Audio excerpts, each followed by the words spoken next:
Graça e paz. Louvado seja o Senhor. Fiquei muito feliz quando o pastor Davi me fez esse convite de estar trazendo essa mensagem. E orei ao Senhor e Deus colocou uma palavra no meu coração. Nós vamos tirar algumas lições, eu gostaria de compartilhar com vocês. Gostaria que os irmãos abrissem comigo em Atos dos Apóstolos, capítulo 8, nós vamos ler do 4 ao 8. E que o Senhor venha com a sua unção, para que a gente possa sair daqui com tudo que Ele veio entregar. Glória a Deus. Atos dos Apóstolos, capítulo 8, versículo 4 ao 8, que diz assim: os que havia sido dispersos pregavam a palavra por onde quer que fossem. Indo Filipe para uma cidade de Samaria, ali lhes anunciava a Cristo. Quando a multidão ouviu Filipe e viu os sinais milagrosos que ele realizava, deu unânime atenção ao que ele dizia. Os espíritos imundos saíam de muitos, dando gritos, e muitos paralíticos e mancos foram curados.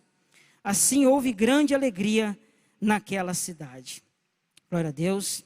Gostaria de fazer mais uma breve oração, para que o Espírito Santo venha nos dar a unção, e esta palavra venha causar uma transformação em nossa vida. Pai, no nome de Jesus, eu quero te agradecer por esta palavra que o Senhor me concedeu. Que da mesma forma que o Senhor falou comigo, Pai, da mesma forma que o Senhor trouxe essa unção, que despedaça os jugos sobre a minha vida, eu tenho colhido frutos com essa palavra, Pai. De igual modo, seja na vida dos meus irmãos que estão me ouvindo, me assistindo e que estão aqui presentes. Que o Senhor venha com a tua graça e a tua misericórdia me usar para a tua glória, Senhor, em nome de Jesus. Amém. Pode se assentar, por favor. Glórias a Deus. Para a gente entender esta palavra, nós precisamos voltar um pouquinho no capítulo 1 de Atos dos Apóstolos. Quando Jesus é já ressuscitado, ele fica cerca de 40 dias com os apóstolos, ensinando ainda mais e explicando para eles o que ele precisava que eles fizessem aqui. Que ele precisava que eles fizessem para que a obra do Senhor começasse ali, naquela região. E então Jesus fala algo que é primordial para que a igreja começasse. Eles precisavam receber poder. E esse poder viria do alto, do Espírito Santo. E Jesus fala com eles assim: olha, vocês vão aguardar, vocês vão esperar, porque o poder vai vir sobre suas vidas. Então fiquem em Jerusalém e fiquem ali esperando, porque vai chegar o momento e vai chegar a hora. Em Atos capítulo 2, nós vemos que então há a descida do Espírito Santo, e aquelas pessoas que estão ali são revestidas de poder. Elas têm naquele momento autoridade.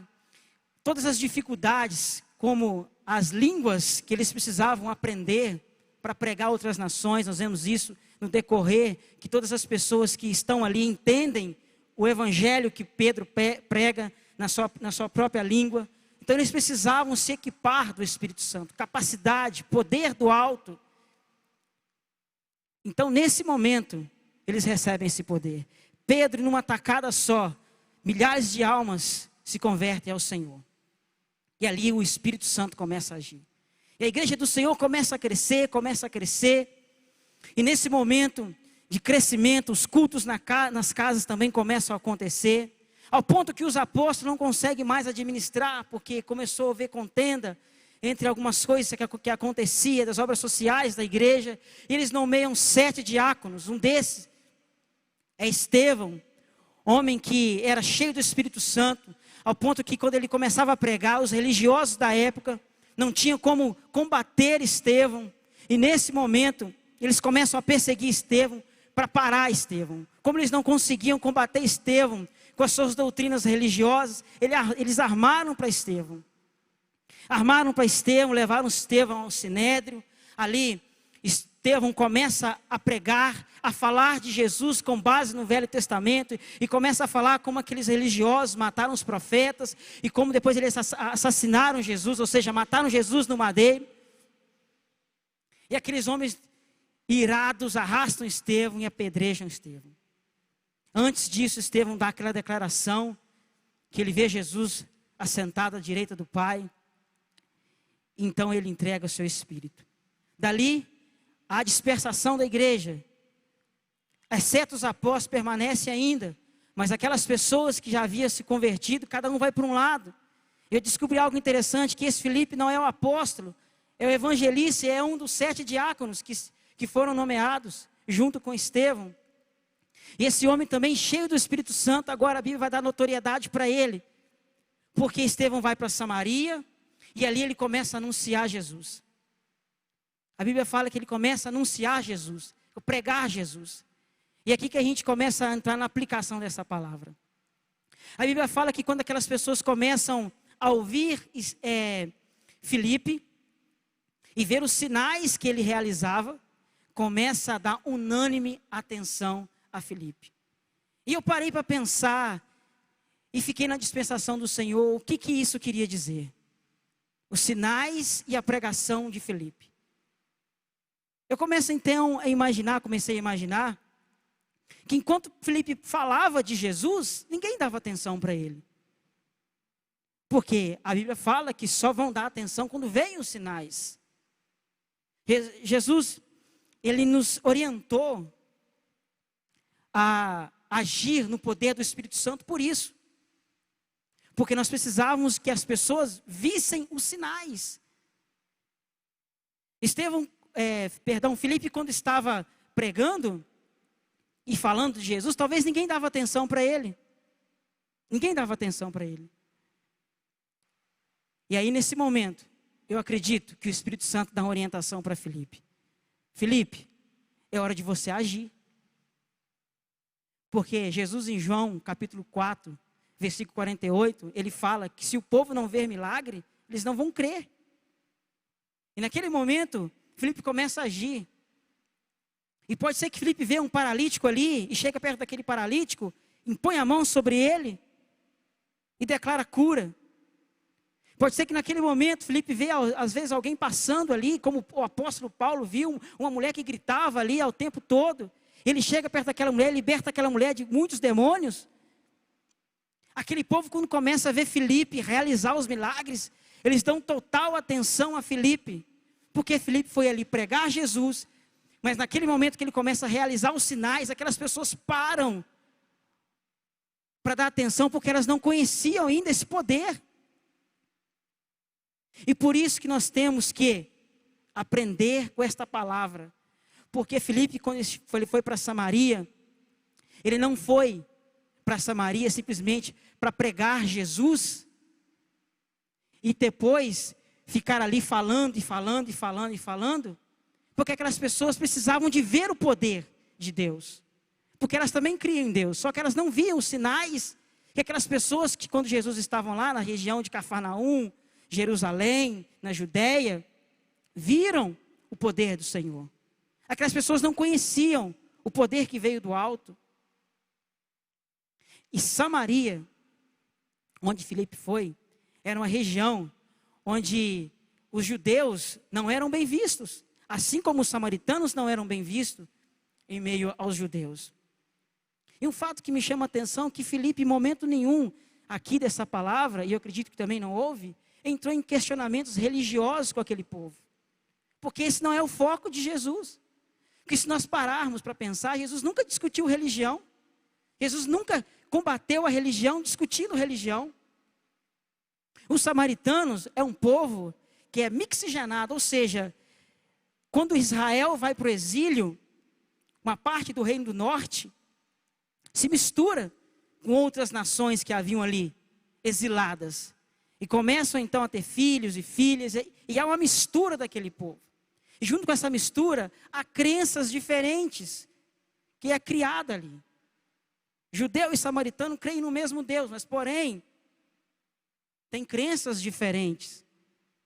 E Jesus, quando encontra com a samaritana, ele vem de uma viagem, ele encontra com essa samaritana, ele senta à beira do poço, meio-dia, sol quente. Jesus está ali, claro que propositalmente, porque se os apóstolos tinham ido à cidade, provavelmente alguém que chegou de viagem, cansado, não ia ficar ao meio-dia, sentado num poço, esperando seus discípulos. Poderia procurar uma sombra, mas ele tinha um encontro marcado com aquela mulher. E tem uma lição aqui também, sobre os samaritanos. Jesus, quando vê aquela mulher chegando ao meio-dia, e não era costume de mulher ir ao poço ao meio-dia, pelo contrário, elas iam bem cedinho, porque essa hora o poço estava raso, água barrenta, e aquela mulher tinha um motivo pela qual ela ia ali. Jesus espera ela ali. Jesus, naquele momento, pede para ela água. Ele pede para ela água. E pensa numa mulher religiosa, era aquela mulher religiosa. Que quando Jesus pede água para ela, ela nem se dá o trabalho de cumprimentar Jesus, ela já vai logo atacando. Você é judeu? Está me pedindo água?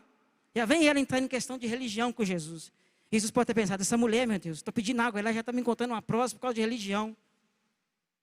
E ela começa a falar, esse poço é do nosso pai Jacó, vocês judeus falam que tem que adorar em Jerusalém, mas nós adoramos aqui e tal. Jesus começa a falar com ela, peraí, calma aí. Jesus não entrou em questionamento religioso com ela, falou, peraí, se você souber quem está te pedindo água, você me pediria água. E ali começa o poder do Espírito Santo. Nessa conversa, Jesus começa a revelar algo que só aquela mulher sabia. Jesus começa a revelar algo íntimo da vida dela. Poder do Espírito Santo. Ao ponto que aquela mulher para e fala assim, você é profeta. Você é profeta. Jesus fala com ela, é certo que a salvação, sim, vem de Jerusalém, mas eu não quero falar isso com você, vai chamar o seu marido lá. E aí começa o poder ser demonstrado ali, a ação do Espírito Santo. E aquela mulher, depois que ela conversa com Jesus, ela vai até a cidade, chama, fala com aquelas pessoas vêm e ouvem Jesus, e aquela região de Samaria, aquela cidade de Samaria, crê em Jesus, não como profeta, mas como Messias. Eles declaram isso. Olha, não é porque você está falando não, mas nós estamos ouvindo ele aqui, ele é o Messias. Veja que Jesus não entrou em questionamentos religiosos, falando com eles, olha, nós somos judeus, a herança é nossa, não sei o que e tal. Por quê? Iria Jesus perder tempo, e era uma coisa que Jesus não perdia, era tempo. O lugar que ele chegava, ele sabia que ele tinha pouco tempo, e logo ele já começava a pregar. Quando os religiosos daquela época começavam a combater ele em questão de religião, de lei de Moisés, Jesus já logo falava assim, olha, é o seguinte, eu vim anunciar o reino e fazer a vontade do meu Pai. Eu não vim discutir com vocês religião. E se vocês pararem para pensar, hoje, a maioria das religiões crê em Jesus. Não como nós, a igreja, e como a palavra diz. Como Senhor, como Deus, como Salvador, como o único caminho. Todos falam bem de Jesus, como uma boa índole, um bom caráter. Uns dizem que Jesus é um espírito muito evoluído. E por aí vai. E por aí vai. Então, nós temos uma porta aberta para falar de Jesus em qualquer lugar que nós estivermos. Em qualquer lugar que nós estivermos. Só que nós temos um diferencial que a gente não está usando. O poder de Deus. Porque se nós, como igreja, não formos canais de bênção para essas pessoas verem milagre, elas não vão crer. Porque a religião está enganando. Nós, evangélicos ou cristãos, somos tidos como religião também. Para eles, nós somos como uma religião. E como nós seremos diferenciados quando eles verem o poder de Deus? Quando eles verem o poder de Deus. Às vezes nós chegamos em alguns lugares, as pessoas podem nos olhar. Ah, mas esse aí é assim, assado. Nós não precisamos entrar em questionamentos com eles.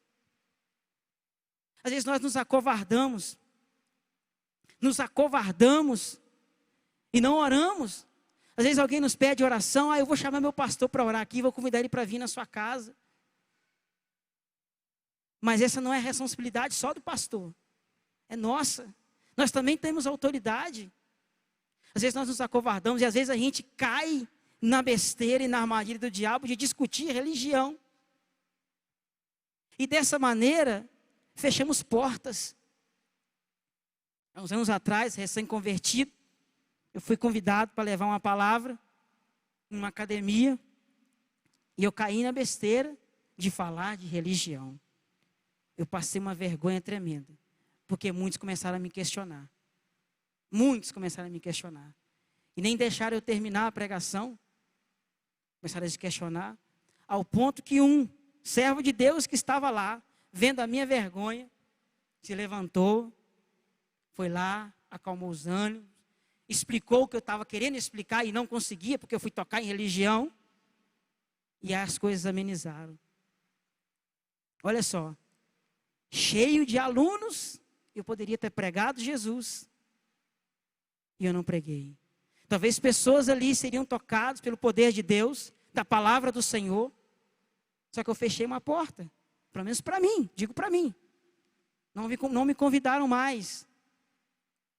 Porque eu perdi tempo discutindo religião. E às vezes dentro da nossa família, a gente perde muito tempo discutindo religião. Às vezes a gente quer mostrar na palavra, é correto. Mas nós temos que entender que o direcionamento do Espírito Santo é para nós pregarmos Jesus. Porque não é nós que libertamos. Não é nós que temos o poder para convencer. Isso é do Espírito Santo. Se nós pregarmos Jesus, se nós fizermos como Filipe, que não andou com Jesus, mas talvez escutou essa história de quando Jesus encontrou com uma samaritana, qual foi o comportamento dele. Filipe ouviu isso. E ele chegou em Samaria, ele não começou a questionar os samaritanos. Vocês estão adorando aqui, é errado, vocês têm que ir para Jerusalém. Vocês creem que isso é assim, assado, mas na lei de Moisés é assim. Filipe não falou isso. Filipe começou a pregar. E pregar Jesus. E junto com isso, ele começou a manifestar o poder de Deus. E é hora do mundo aí fora ver nosso poder, porque a pandemia se instaurou. E as religiões começaram a crescer. Porque nesse momento de crise, todo mundo quer ouvir uma palavra de direção. Há várias propagandas de religiões crescendo por aí. Está cheio. Querendo tragar essas pessoas desesperadas por uma direção, por uma ajuda espiritual. E está convencendo elas numa mentira. Uma mentira. Pregam Jesus, mas não pregam quem é Jesus de verdade. Falam de Jesus, mas não falam da salvação que há somente nele. E nós, como igreja, precisamos manifestar esse poder. Aí fora, eles precisam ver poder de Deus. Tirando o que a gente já sabe que é na nossa vida, os milagres da nossa vida, mas aí fora. Quantas pessoas emocionalmente doentes, desesperadas. E às vezes a gente deixa isso passar batido. Nós queremos indicar psicólogo, nós queremos indicar ajuda de terapeuta, de não sei o quê. Mas nós não queremos colocar a mão sobre ela. Às vezes alguém para com a gente no meio de uma rua e começa a reclamar, eu estou com dor aqui, estou com dor ali. E às vezes a gente, por vergonha, não chama essa pessoa para o cantinho, vem aqui, deixa eu orar por você aqui. Deixa eu orar por você aqui. Ou você prefere que a gente vá para a sua casa? Eu quero orar. Às vezes o problema está lá naquela casa. Às vezes o problema num casamento. E nós queremos, eu vou chamar aqui alguém lá da minha igreja que é especializado em casais. Mas Deus está querendo nos usar naquele momento. A gente está transferindo a nossa responsabilidade. O poder de Deus precisa ser manifesto. Precisa ser manifesto. Eu me lembro de um testemunho que eu ouvi do Paul Washer, não sei se alguém aqui conhece, um grande ministro do Senhor, conhecido aí mundialmente, já escreveu alguns livros, e eu ouvi o testemunho dele, que ele cresceu numa criação muito difícil, muito dura, numa fazenda dos Estados Unidos. A sua mãe era cristã, protestante. Só que ele cresceu a sua vida nos devaneios, os prazeres mundanos. não queria saber do Senhor, até porque o seu pai também não aceitou a palavra, e infelizmente morreu sem Cristo. E quando seu pai morre, ele vê a liberdade, porque o pai dele prendia ele muito, ele começa a desfrutar dos prazeres mundanos, e ele aproveitou de tudo que ele podia, ele conta. Tudo que ele podia. Ele é um homem muito forte, alto, na época diz ele que fazia academia. E em determinado ponto da sua vida, a conta chegou. A conta chegou. Ele falava que diversas madrugadas, na sua cabeça, na sua mente, vinha a frase: você é um miserável. Você é um miserável. Você não presta para nada. Ele falou que aquilo durou semanas. E ele disse que um dia que ele chegou de uma festa, um dia que ele chegou de uma balada, ele estava na sua sala e essa frase sempre vinha: você é um miserável. E após isso, na sua porta ele escutou batendo. Era um homem de baixa estatura, ele fala, tremendo de medo, chega para ele e fala assim: eu preciso te falar uma coisa. E tremendo, e fala com ele assim: eu preciso te falar uma coisa. Provavelmente você vai me bater, mas eu preciso te falar que eu estou com mais medo de Deus do que de você. Aí ele fala, o Paul Washer disse: fala rápido, provavelmente eu vou te bater mesmo. Essa hora você batendo na minha porta. E o homem falou assim: há 2 semanas Deus vem falando comigo, e eu não posso mais reter isso dentro de mim. Eu não consigo mais. E eu preciso te falar. E o Paul Washer disse: então fala. E aquele homem disse isso: você é um miserável. Deus manda te dizer que você é um miserável. E o Paul Washer disse que naquele momento ele para. E aquilo acerta ele como um caminhão, ele disse. E por um momento ele fica pensando: eu nunca verbalizei isso, eu nunca falei essa frase. São só pensamentos. E eu nunca explanei isso. Como que esse homem sabe? Poder de Deus. Eu digo para você, poder de Deus. E Paul Washer depois volta e fala com ele: olha, é o seguinte, eu conheço Deus, conheço católicos e conheço os evangélicos. E eu não quero saber de nenhum deles. E esse homem disse assim: olha, o negócio é o seguinte, eu não vim aqui falar disso. Eu vim falar de Jesus, e de Jesus você precisa. Senão você vai continuar sendo um miserável, enquanto você não se render a Ele. E naquele momento, começa uma transformação na vida de Paul Washer. Porque esse homem não foi discutir religião. Esse homem foi pregar Jesus. Esse homem foi falar do Mestre. E quando nós começamos a falar de Jesus, às vezes alguém vai me questionar: por que vocês não creem nisso? Por que vocês condenam isso? Eu disse: meu querido e minha querida, eu não vim falar de religião com você. Eu vim falar de Jesus. Porque eu creio, porque eu não creio, está na Bíblia. Se você quiser, um dia a gente conversa sobre isso. Mas eu vim falar de Jesus com você. Você quer ouvir Jesus? Você pode crer nisso e naquilo, mas de uma coisa eu posso te dizer: Deus falou isso no meu coração. Quando alguém vier te questionar, meu filho, disso e daquilo, diga para ele: você crê nisso, tudo bem, mas eu quero te falar uma coisa. Quem salva é só Jesus. Eu não vim falar você de religião. Eu não vim pedir para você se tornar crente, se tornar isso, aquilo. Eu não vim pedir para você largar a sua religião. Eu vim dizer para você que você precisa conhecer Jesus. E quando essas pessoas conhecerem Jesus, elas vão ser libertas. Porque, meus queridos, quando eu aceitei Jesus, ainda tinha muitas coisas no meu coração. Tinha coisas na minha carteira, amuletos, que eu fui deixando. Maus hábitos que eu fui deixando com o tempo. O pastor pregou Jesus e era o que eu precisava. E era o que eu necessitava. E naquele momento eu levantei as minhas mãos, há 7 anos atrás, e aceitei Jesus.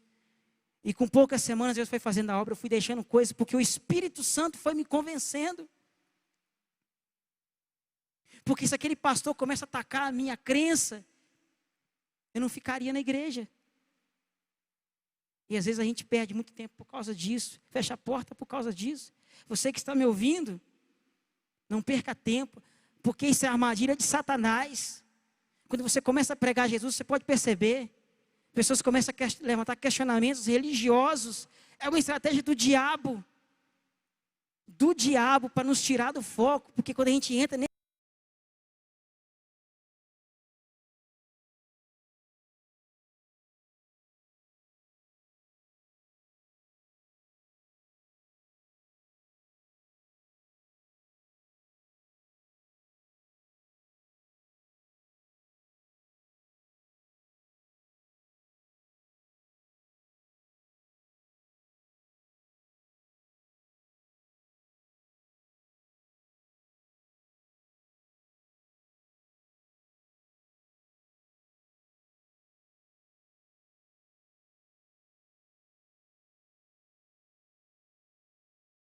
Vamos fazer.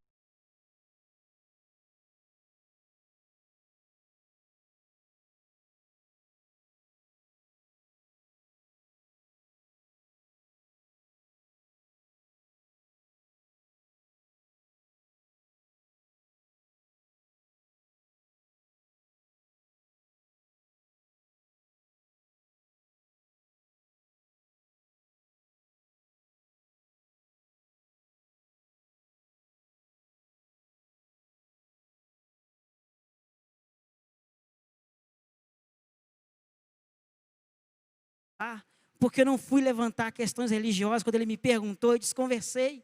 Porque o Senhor me orientou nessa palavra. E se eu entro naquilo, eu fechava uma porta para mim. Porque são muitos religiosos. Mas glória a Deus por essa palavra que Ele revelou ao meu coração. Filipe, quando ele começa a pregar Jesus, um mago daquela época, que espalhava feitiçaria naquela região, era tido como um grande poder espiritual. Este mago crê em Jesus e é batizado. Este mago, esse feiticeiro, ele crê em Jesus e é batizado. Será que Filipe chegou a falar com ele de religião? Não. Diz a palavra que ele ouviu Jesus, falar de Jesus. Ele ouviu Filipe e viu os milagres. Um feiticeiro só ouviu falar de Jesus, creu, foi batizado. Olha o poder que há quando nós falamos só de Jesus. Só de Jesus. E eu gostaria de ler com vocês Jeremias, capítulo 1, quando o pastor César pregou aqui domingo sobre Jeremias, e eu até mando para o pastor Davi uns estudos que eu recebo sobre Jeremias, e o pastor Edson Bruno lá de Santa Catarina tem falado de Jeremias, e uma palavra que me impactou tanto, e que eu já tinha lido, mas nunca parei para meditar nessa passagem. Jeremias capítulo 1 e o versículo 9 ao 10, que fala assim: o Senhor estendeu a mão, tocou a minha boca e disse-me: agora põe em sua boca as minhas palavras. Veja, eu hoje dou a você a autoridade sobre as nações e reinos, para arrancar, para despedaçar, para arruinar, para destruir, e para edificar e para plantar. Será que nós temos noção do que é isso? Deus coloca na boca de Jeremias as palavras dele. Gênesis capítulo 1 diz que pelo poder da palavra Deus foi criando as coisas. Imagine você com essa autoridade na sua boca para chegar dentro de um lar, para chegar sobre a vida de uma pessoa e declarar que disse a palavra do Senhor para Jeremias: eu te dou autoridade sobre as nações, o que você declarar, a ruína do inferno, do império das trevas, vai acontecer, porque eu coloco na sua boca a minha palavra. E é o que o povo aí fora precisa ver: poder de Deus, poder da palavra que sai da nossa boca, da autoridade que Jesus nos deu, que Ele disse: eu dou a vocês autoridade, e aquele que crê em mim, obras maiores do que eu fará. Vamos parar, irmãos, de deixar as oportunidades passarem, porque o tempo está encurtando, e os milagres da igreja precisam aparecer novamente. A igreja de Jesus precisa ser conhecida não como uma religião mais, mas como uma autoridade espiritual, que o poder de Deus é manifesto, e foi isso que aconteceu em Samaria com Filipe. Um bando de religioso, passando para lá e para cá, mas quando vê Filipe pregando e realizando milagres, eles param para dar atenção, creem, são salvos, e disse que houve grande alegria naquela cidade.